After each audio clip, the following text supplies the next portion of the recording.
All right, let's jump right in. In this series, we're unpacking what some believe is a blueprint for world history, one that was etched in prophecy thousands of years ago.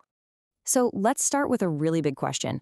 What if a dream from way back, like 2,500 years ago, was actually a precise step-by-step blueprint for every major world empire?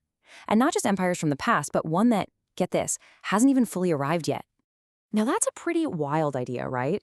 And our guides for this whole thing are two scholars who spent their entire careers mapping it out, Arnold Fruchtenbaum and Chuck Missler. And what they found? Well, it challenges pretty much everything popular prophecy teaching has taken for granted for over 100 years.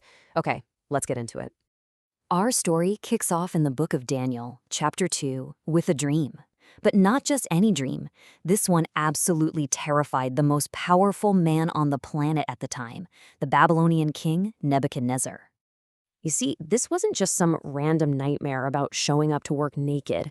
The scholars we're following argue that this dream was a prophetic map, a map of what the Bible calls the times of the Gentiles, the whole era of non-Jewish world dominance, starting with Babylon and stretching all the way to a final future kingdom.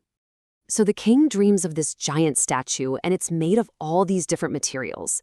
Each part represents a world empire that would rise and fall. The head of gold, that's Babylon.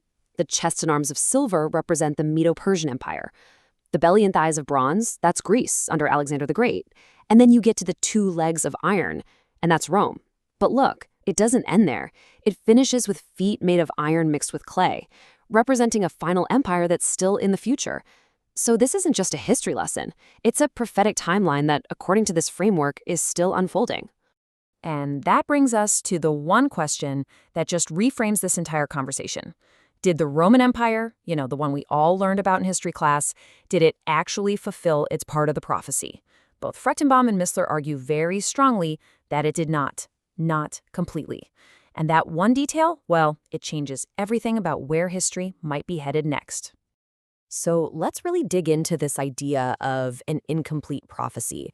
Why would these scholars be so sure that the Fourth Empire, Rome, isn't actually finished? It all comes down to comparing what the prophecy said would happen with what actually happened in history. And this is where it gets super interesting.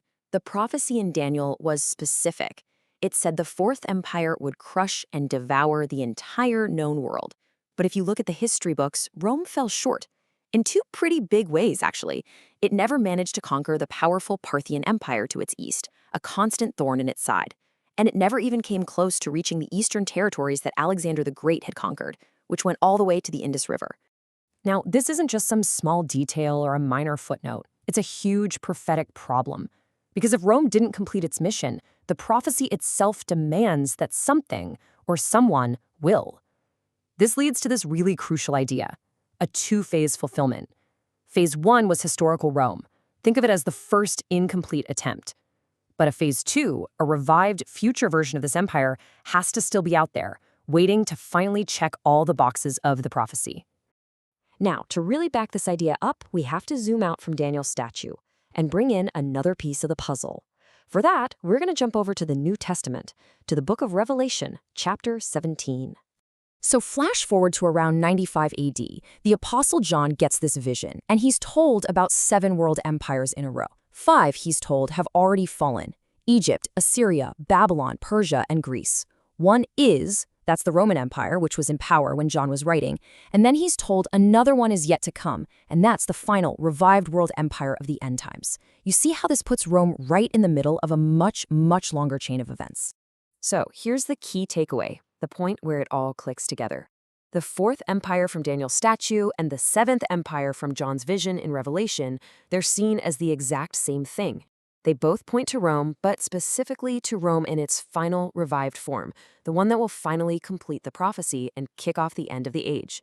But there's a clue that's been hiding in plain sight this whole time, right back there in the original statue.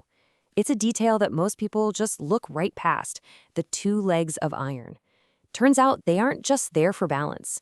They're a massive structural key to understanding what's next. So in part 2 of this explainer, we're going to look at why the prophetic community might have been staring at only one of those legs this whole time. We're going to explore why the eastern leg of the Roman Empire, which, by the way, outlasted the western leg by 1,000 years, completely shifts the prophetic spotlight away from Europe and points it smack dab in the middle of the Middle East. You are not going to want to miss that.